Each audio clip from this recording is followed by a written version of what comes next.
Before we begin, just take a moment to arrive. This upcoming new series looks at the parent relationship from a systemic perspective, not to assign blame, but to restore order where it may have been lost.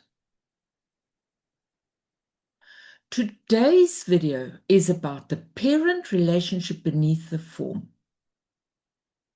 What is happening emotionally and internally between the parents, not just what the family looks like on the outside. I want to begin this series with something that is happening in many families right now. More and more children, especially adult children, are creating distance from their parents. Sometimes it's just a bit of space. Sometimes it becomes very little contact, and sometimes it becomes a complete break. And often, this isn't done out of rebellion. It isn't done because the child is cold or ungrateful. Very often, it's done as a safety measure. And I spoke about that in the previous series. So if you have subscribed, just go and look for the previous series about divorcing the parents, adult children divorcing parents. So if this is a safety measure, it's an emotional safety measure, it's a psychological safety measure, and sometimes it's even a physical safety measure. From a human perspective, that can be completely understandable. But from a systemic perspective, there is something else we also have to look at. Because even when the contact ends, the family system does not disappear. And this is crucial. The family system does not disappear. When children distance themselves from their parents, most of the conversation focuses on the child. Was it justified? Was it too extreme? Should they try harder? Should they forgive? But systemically, we ask a different question. We ask, what was happening in the parental system that made this distance necessary? Because from a systemic point of view, one of the strongest forces shaping a child's inner world is the relationship between the parents. I just want to repeat that. From a systemic point of view, one of the strongest forces shaping a child's inner world is the relationship between the parents. Not just whether they stayed together, not just whether they divorced, but how they held each other, how they spoke to each other, and how each parent was positioned in the child's life. This is a lot, I know. So I just want you to take a moment to take this in.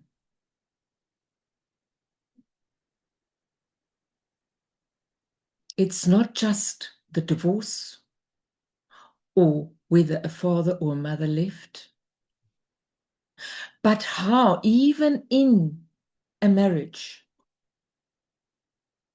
the parents held each other. And sometimes we see good parenting, even though parents are not together, because they hold each other, not just the child. And how do the parents speak to each other? And most importantly, how each parent was positioned in the child's life. When the parental relationship loses its order, children often carry what the parents could not. This is crucial. And sometimes, years later, the only way to put that burden down is to step back. So, this series is not really about estrangement. It is about the parent relationship underneath it, the emotional relationship, and the internal relationship between the parents, not just what we have observed from the outside. So there's a system ideal. And from a systemic perspective, the ideal parent relationship is actually very simple. It doesn't mean the parents stay together. It doesn't mean that they're happy. And it doesn't mean that there's no conflict.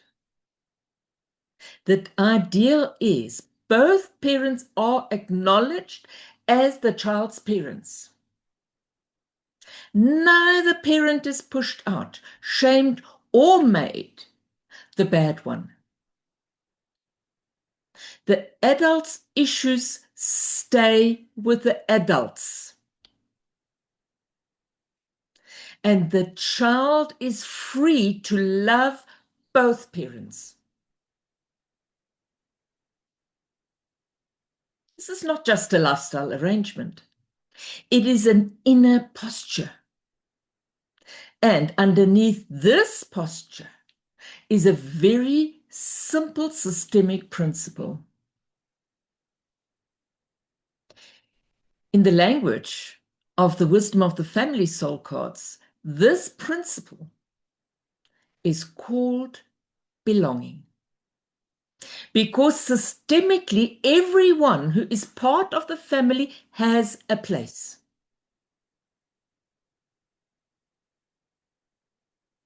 And when someone is excluded, the system becomes unsettled. Children feel that immediately. Why does this matter? Children are not built to carry the unfinished business of their parents. This is key. But when the parental relationship becomes disordered, children often step in. It's just how the child is wired.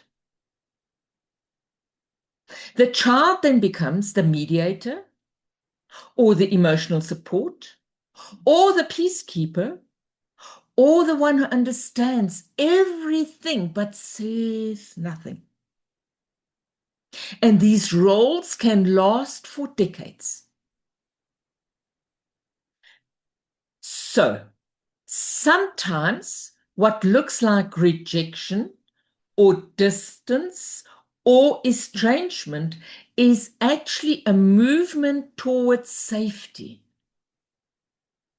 A movement away from roles the child should never have had to carry. If we really want to understand what is happening in families today, we have to look deeper. Not only at the child's decision, but at the parent relationship that shaped the child's place in the system. And very often at the simple question, who was allowed to belong and who was not?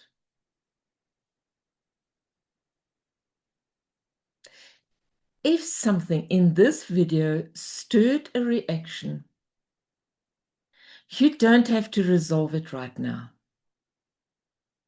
Systemic shifts happen slowly and often by seeing things clearly. I'll see you in the next video.